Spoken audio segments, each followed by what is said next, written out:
নদীতে বেশ কয়েক জায়গায় পানি রয়েছে।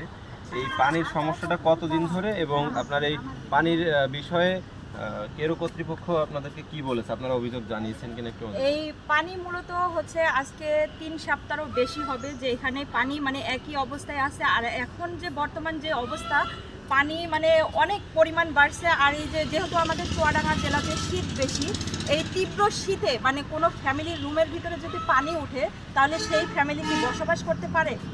বাচ্চা কাচ্চা নিয়ে বাচ্চা কাচ্চা অসুস্থ হয়ে যাচ্ছে এই পানিতে, মুরব্বি আছে, মুরব্বিরা শ্বাসকষ্টে ভুগতেছে।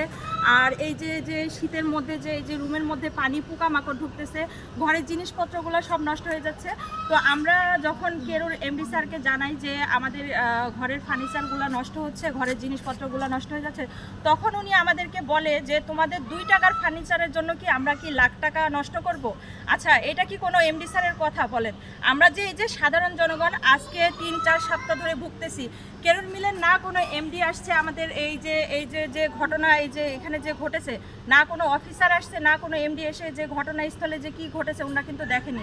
আর এটার বিষয়ে যদি কোনো লিগাল স্টেপ নিত তাহলে কিন্তু আজকে পানিটা এই পর্যায়ে এসে দাঁড়াতো না। প্রত্যেকটা ফ্যামিলি রুমের মধ্যে পানি, আর ফ্যামিলির মানুষরা বের হতে পারছে না।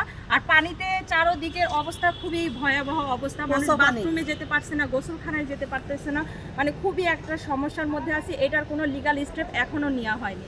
কেন নেওয়া হয়নি এটাই আমরা জানতে চাচ্ছি।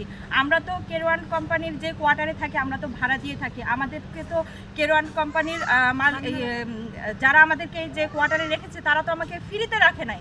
আমরা প্রত্যেকটা মানুষ ফ্যামিলি এইখানে ভাড়া দিয়ে থাকি, তাহলে কেন আমরা আজকে এতটা ভোগান্তির মধ্যে থাকবো? আরেকজন একটু